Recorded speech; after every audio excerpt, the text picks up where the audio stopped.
Welcome to another episode of the Ray and Nev show. How you doing, Nev? I like it. I like it. I like how we were synchronized just now. That was perfect, man. That was On actually point perfect. like a cheese Yeah. donut. Yeah. So, I mean, pretty good. I mean, we're going through a lot of big changes this week. big news. Yeah. Big news.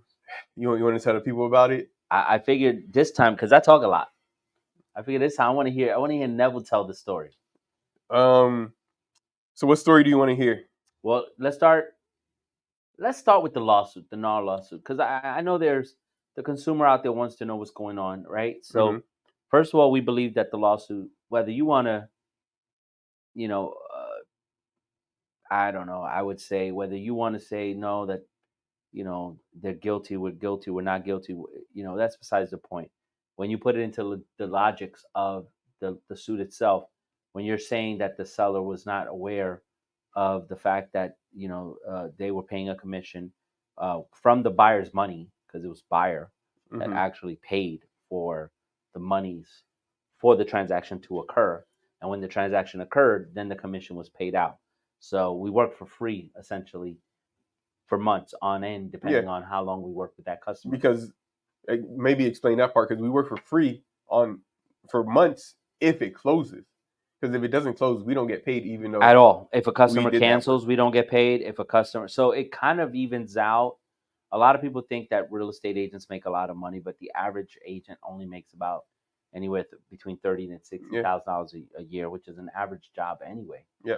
Actually, there's way more jobs out there that make way more than that. Yes. That are simpler and don't have to deal with the headaches that real estate agents deal with, because it's not just the customer that they have to deal with. They have to deal with the lender. They have to deal with the insurance companies. They have to deal with the inspectors. They have to deal with the appraisers. They have to deal with the other agent on the other end. And then we have to deal with our side as well, where it's like our liabilities, our disclosures, the things that we have to do on our back end that we never tell the client about unless we have to. The biggest thing that I want, if a consumer gets anything out of this conversation that we're having today, is that they have to understand that all the ugly stuff that could ever happen in a transaction, our job is to keep them away from that, because purchasing a home, I think it is a beautiful thing, and I think because of it, it is essential that our customer service that we provide, and that's the experience that we give, is what gives that customer the satisfaction of working with an agent. Everything else they're not going to know about. We're like, you call it like the unsung hero, like the guy that's working behind the scenes. Like, I'll give you somebody, I was thinking about this the other day. I'll give you somebody gets zero credit. The stuntman of a movie. Oh, yeah. Zero credit. They do all the work. They do all the work. They do all the dangerous work. All the dangerous work. Yeah. All the dangerous work. You want to jump in and kind of explain what this NAR settlement is? Like, what is it? So what happened was there was a lawsuit that occurred. I want to say it was in Wisconsin. I think Missouri. It was in Missouri. Yeah. Thank you. It was in Missouri, and what probably happened, just so you know, I mean, not to bring politics into this, but there is a young lady running for office in Missouri, Valentina Gomez. Isn't that Missouri? Yes. And I guess she's running there for a reason. So anyway, if you guys know who she is, look her up. She seems pretty cool. But definitely look her up, Valentina Gomez. Shout out to Valentina. Valentina Gomez, man. So so Missouri, there was a lawsuit about agents talking about, creating, it was kind of like a conspiracy theory, like all conspiracy theories, in regards to setting a set compensation. What most people don't realize, and what people didn't take into effect during the court trial and all those things, is that agents have done right by the consumer their whole entire careers, all the way back from the 60s. The average percentage that was being charged back then was anywhere between 10 to 16% on a transaction. Obviously, the prices were lower, and as prices started to increase, so did agent commissions start to decrease, and they've been decreasing, and it's never been set. So just want to make sure, and we're very clear, that it's never been a set price. It has always been what the consumer has been agreed upon during their meeting to pay the agent. So that's the part of the lawsuit that I didn't like, the fact that they're saying that it was set at a certain number. It never was. That was, we had what's called company and industry standard, which is across the board, right? And this is the crazy thing, right? Um, for those consumers out there, I'm not advocating for you to do this, but you guys used attorneys to sue the realtors who actually have an industry standard of the way they charge as well. But it depends on who you speak to, right? Another one, if you want to get sue happy, what about hospitals? They have an industry standard, right? Industry standard does not mean that it's set in stone. It just means, hey, this is a standard, and just the average, and everything else is over. Either it's going to be above average or below average, yep. Right? You're dealing with a crappy agent, it's probably going to be below average pricing because they're going to give you below average results. Yep. If it's above average, that person's going to charge you more. Why? Because of their experience, their knowledge, and the experience that you're going to get from them.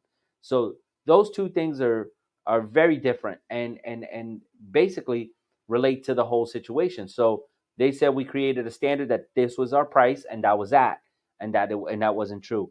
Why did we settle? I have no idea. I think the reason for it was because the agents that were sued, that agency was sued, they settled first, right? And when they settled, it only gave us, because we were still fighting, we were part of the board at this point when I talk about we. So NAR, to be exact, National Association of Realtors. And then we had to cave because the actual person that got sued, settled instead of going. Now, settling, just so we understand, and I'm not an attorney, you can ask an attorney this, doesn't say you're guilty. It just says, hey, look, man, we don't want to fight it. We don't want to fight it. That's all that means. And I was kind of disappointed when it went down that way, because I felt like we could have fought, and common sense and logic would prevail, and then they'd be like, okay, well, let's just throw this out. That didn't happen. Unfortunately, we settled. We decided to pay out. And this is where I want you to chime in on this, because if everybody that's eligible signs up in this, what is it called, like a civil lawsuit or class action. Class action. So if everybody does it, what's the average payout? So counting the amount of people that can qualify under this lawsuit, if everybody gets paid out, they're going to average about $10 according to Google. So you changed an industry that now, for the bad, by the way, we'll talk about that. Just so you can get $10. Think about that. $10 we did this change, and it's funny because they did this for $10 and they didn't expect it to be. No one expected to do a lawsuit, go through the steps, and only get $10 from it. Yeah. But they also didn't. They made the same mistake twice. They forgot to negotiate commissions again, because how much did the attorneys make off of this? On average, I think we did the number. I think it was something like, from the $400 million at 35%, they walked away with 35% of 100. So you're looking at 3 times 4 is 12. So they made like about $120 million. Over $120 million. And they don't have to share that with anybody. And they don't. That goes straight to the attorney. So that's really. What do they say? Fool me once, shame on you. Fool me twice, that's shame on me. And here's the crazy thing, right? Like, and I'm not saying that to say that they were fooled. They weren't fooled. No, this is stuff that they just decided. Well, they were fooled. They were fooled. I would say this, right? And the attorney can send me a cease and desist. I don't really give a shit, right? But the attorney that did it didn't have to go class action. He did on purpose because he wanted to make it nationally known. Yes. But he didn't hurt himself. He hurt literally every consumer that he was supposedly that helping. Brought it up to him. He's advocating. Like, you ever heard of the attorneys that are ambulance chasers? Yep. So that's what this attorney was at this, essentially, right? Mm-hmm. Man, he's gonna sue the crap out of me. Go ahead, do so. We'll have a lot of fun in court. But I'm speaking facts. So I'm not saying that was his motive, but I know that there was a time where, if it was recorded, they were in a room, and his exact words to that client was, because that was his client, I think we would have a stronger case if we go class action. Yep. Because there's a lot more sellers out there. What he didn't tell him Once again, if it's recorded, you can look it up. He didn't say to him, but it'll affect the amount that you get in your settlement tremendously. They're not going to tell him that, because the thing that the person's thinking is, well, I'll win. Yeah, you'll win. Of course you'll win. And then they sell them on that. And I think that's the biggest thing that people don't realize, that I'm not saying they got suckered, but I'm saying they didn't realize that the end result happened because of a conversation that was just not vetted the way that person's supposed to vet it, because he didn't know any better. I'm telling you right now that particular consumer, that particular client did not know any better. And congratulations, you're probably going to get a little bit more than $10. I don't think everybody that qualifies will sign up, but if you walk away with $1,500, great. I don't even know how much you paid your agent, but if you did, the fact that you did pay him lets me know he did his job. So to sue him for doing his job is kind of, excuse my French, fucked up. And what you really did do, and we'll get into that next if you want to, is you changed the market of the way we deal with sellers. Now it's beware of the seller. Never used to be that way. The seller and the agent were always a team, and they worked together to do a great job for the sale of their home. And here's the thing that really ticks me off, and I hate to bring this up, but what about when we have a great market or even a bad market, but you have an excellent agent and he's always getting over the ask, knowing that in most cases the house wouldn't even have got it if he would have done it for sale by owner. But now he didn't make any extra money because of that. He didn't get a bonus, right? Because if you make, just to give you an example, if I make you an extra $100,000, I make $3,000. If I make you an extra 10,000, I make $300, right? If it's 3%, I'm just throwing a number out there, right? Using it as an example. $300, right? So you made 10,000, but I made $300, and you're mad at me because I made you an extra 10,000. Oh, you won't be mad at me. You see what I'm saying? That's the difference.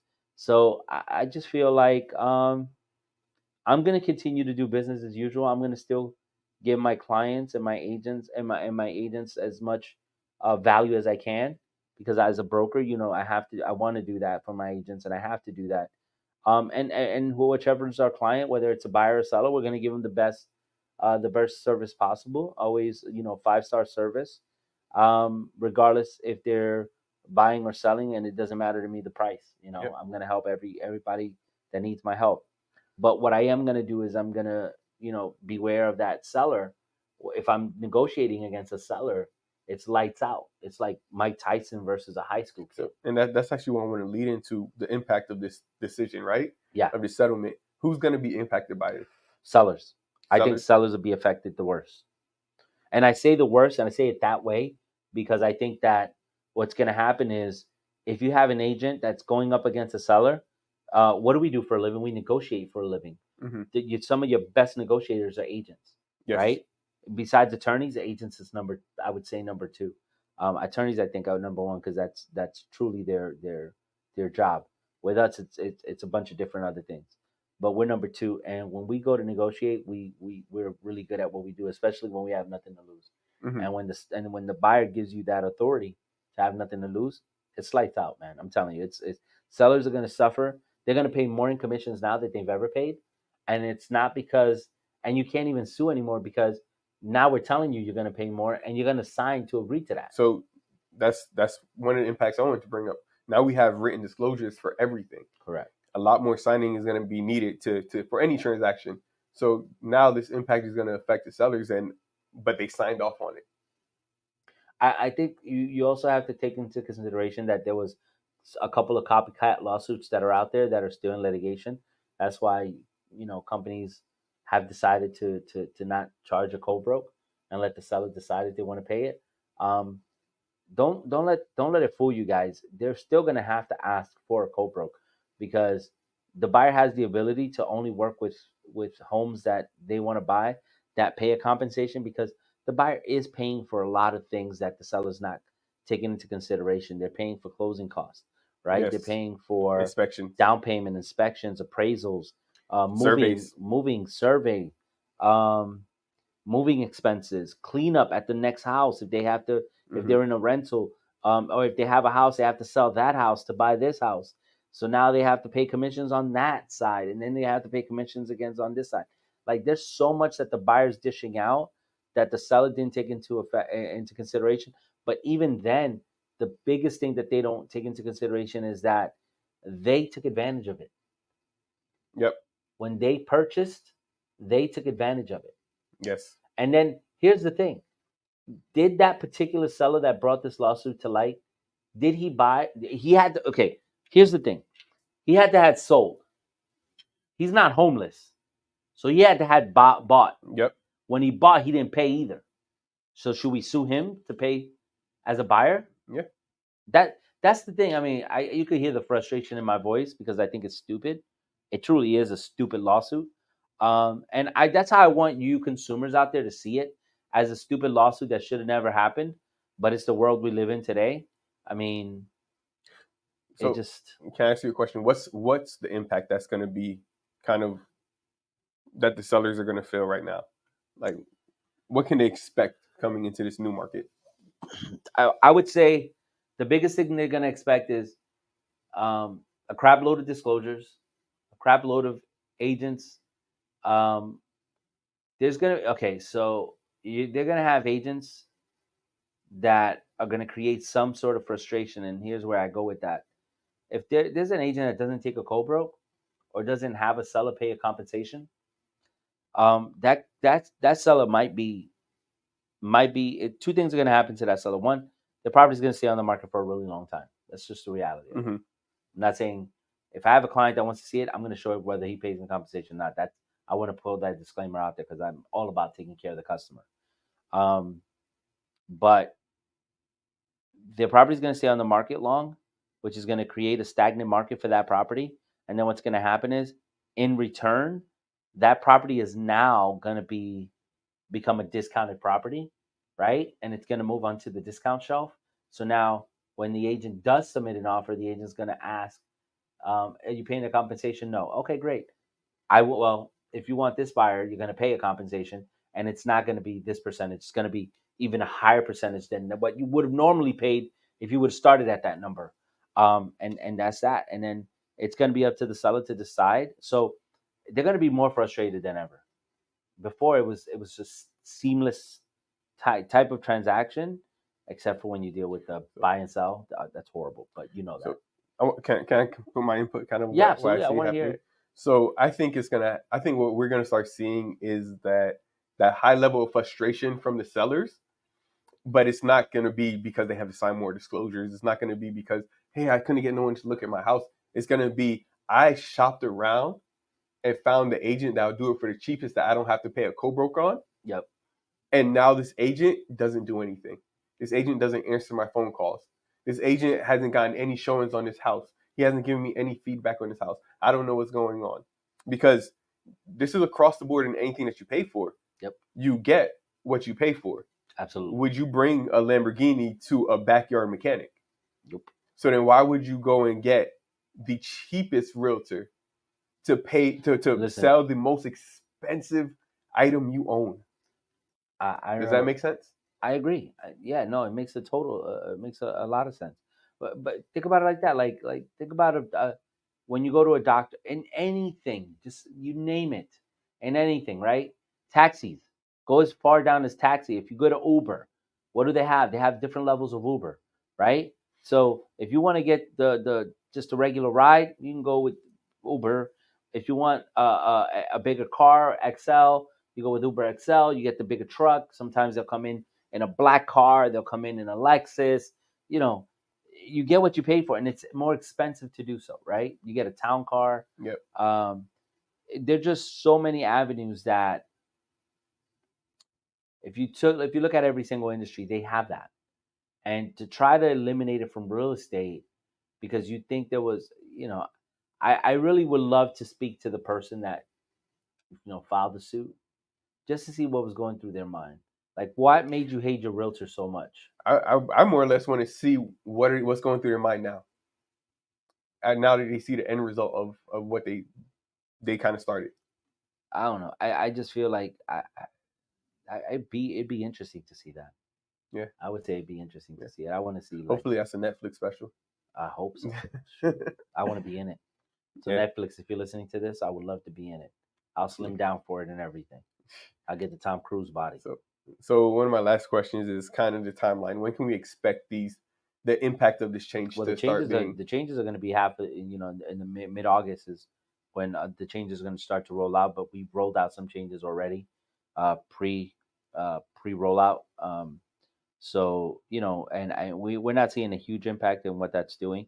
I did notice a lot of fear at the beginning from agents, but as we continue to do education and teach these agents what's going on and what steps to take to just protect them, because what these consumers didn't realize is behind that agent is a family, right? Um, and that agent didn't do anything that was going to warrant a jail sentence.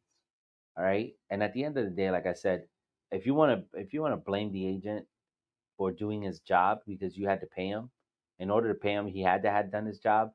I just want to know where the agent, like I'm trying to think about where did the agent lie to piss you off, right? Because even if he did, no matter how much that agent can lie, you have a contract that you could read. It's not like he switched the contract after the fact. You looked at the contract, you signed it, you agreed to it, and then you're mad because of something. Whatever caused that trigger to make that person go to that attorney. Yeah. He had to everything else that took place was actually what the realtor was supposed to do. Because think about, let me ask you this, right? So they sign a listing agreement, they get on the market, and then when they get an offer, what do they have to sign? They have to sign the actual contract, the offer contract. The offer contract. And then after that, they go to closing and they see what? They get a CD, a closing disclosure with all the numbers with all on the it, fees. with all the fees, and what they're going to be taking home in their pocket. So and they don't have to sign that. To put it in perspective. Agree with it. So put in perspective. When they sign the first agreement, do they know what they're going to pay? Yes. When they sign the actual contract, do they know what they're going to pay? From the offer? Yes. Okay.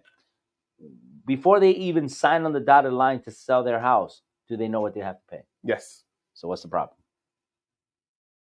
They knew there's 3 different times when they knew that they were going to pay. That's my concern.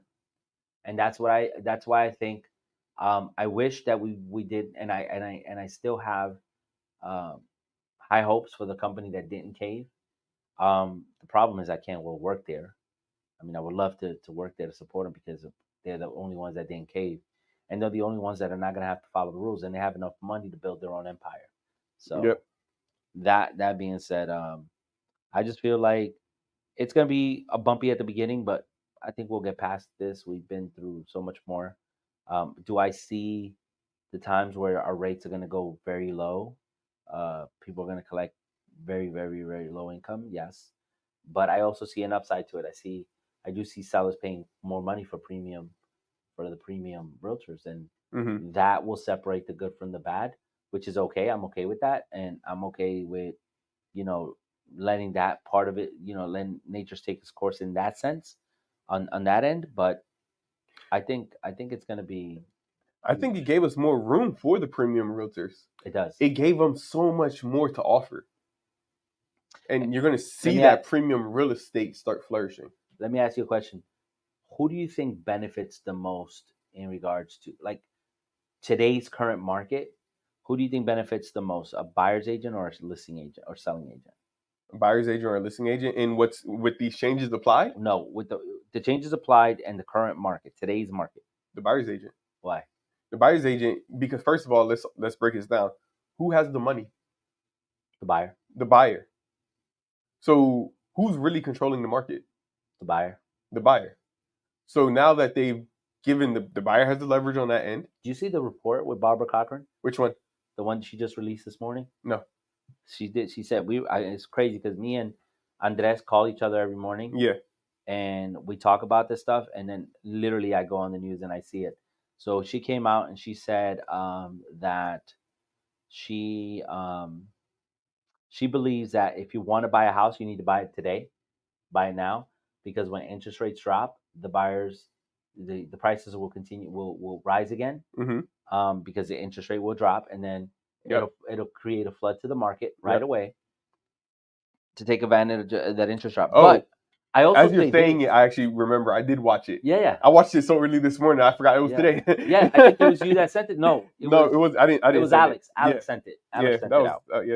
So she said that, and I'm saying to myself, the market will get flooded for a few, but the inventory in certain areas is so high that those areas are still going to have a buyer running it.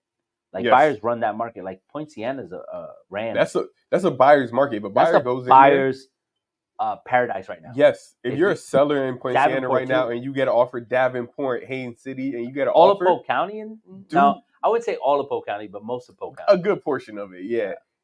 If you get an offer, do your best to make that offer work, because I don't know when you're gonna get a second one. Yeah, it's tough and it's crazy because like just a few years ago, Point Siena was up and coming according to Luis Martinez, but that's a quote right there. That is a quote, but Point Siena's inventory was so low that it was sought after. Like people were buying because they were still the cheaper price. Yeah. But they had very low inventory and people were still paying top dollar in Point Siena.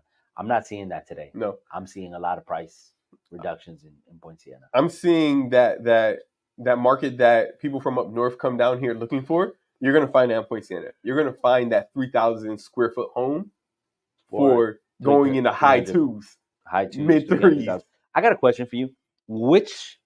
And curiously, and I actually might be wrong on that number. It might even be lower than that. Yeah. I have to check numbers. I've seen mid twos. I've seen mid twos. It's crazy. Oh wow.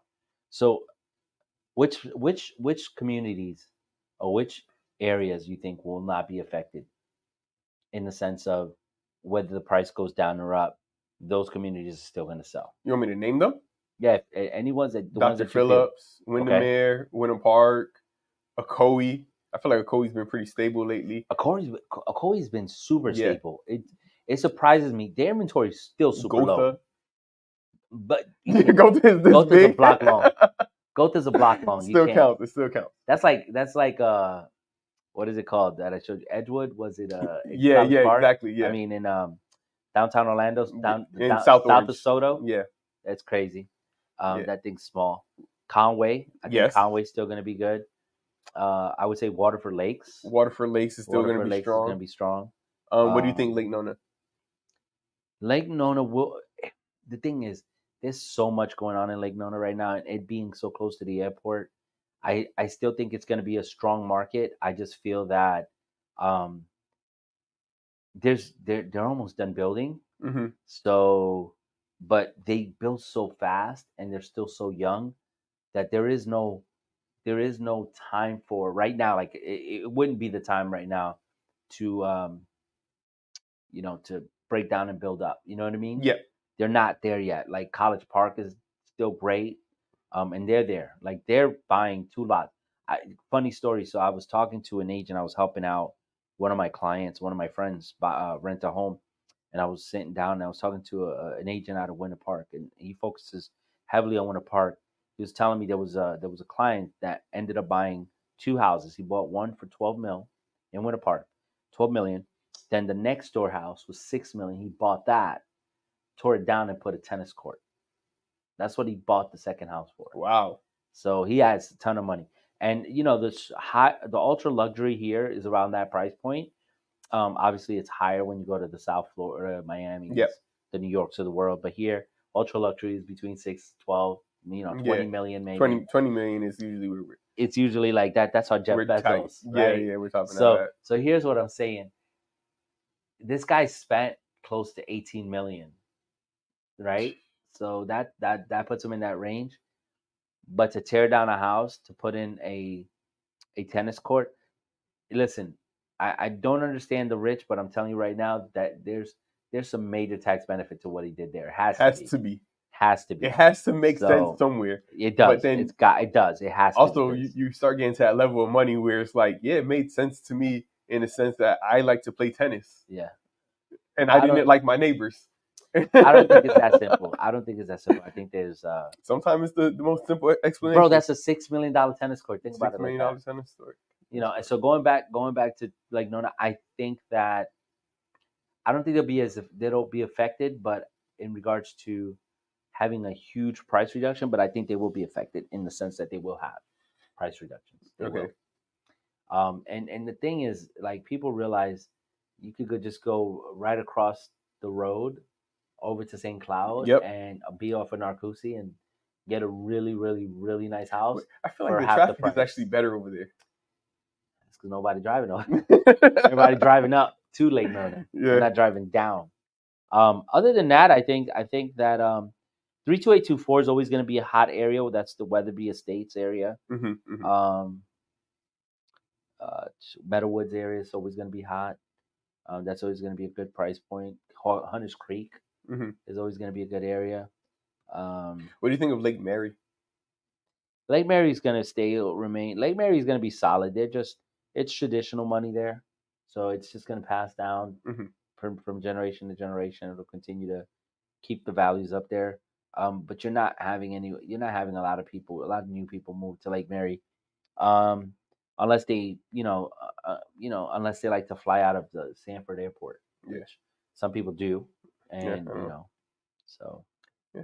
I mean, there's a guy out there just putting people on his jets just to get them to join his company. I don't know why. Dang. Must be nice. Listen, you could put me on the jet all day, but until I'm able to buy my own jet, I'm really not gonna fly. I'm not taking a photo on a jet on somebody else's jet. That's just not me. I'm sorry. Yeah. So it has to be that we're doing an amazing business deal together, and this deal is gonna end with me having the money to purchase a jet. And I just don't feel that I want to take a picture on somebody else's jet. I mean, if I'm flying private because I paid to fly private, then that's a different story. I took a picture of something that I'm doing, right? But if I'm just going there for a photo op and then coming back out, I'm just not doing it. I'm sorry. Yeah, can't do it. It's kind of like the fake Rolex effect, right? Yeah. I went and bought this fake Rolex so other people think that I have the Rolex money. Correct. But at the end of the day, I don't have the Rolex money. That means I don't have the achievements, which means this is kind of pointless. Yeah. And the thing is, when you get the Rolex, it's a different story. Yeah. You look at it different. Yeah. You got other watches, and then you see that one in your collection. You're like, oh, okay, I got that. So you have a lot to say about that one. I mean, we're gonna keep that private. But is there anything else you want to add about the settlement? Yeah, in regards to the settlement, I think that one of the things that we need to realize is that we're not the only industry that's going to be attacked after this because of the fact that people have seen it. The next industry is probably going to be attorneys. So beware because you guys. But where are they going to find an attorney that's willing to fight that? That's going to be wild. You know who they have to call, right? A retired attorney. No, Sal. Better call Sal. Yeah, he'll do it. I know he'll do it. So that being said, though, thank you so much for joining. Yeah. We really appreciate you being here and listening to us rant about this NAR. Yeah. If they have questions about it or they want to go to a class about it, are you offering any of them? Yeah, for any agents that want to take classes on the new contracts that we need to do, yes, we have classes here at La Rosa, here in Orlando, and throughout the company.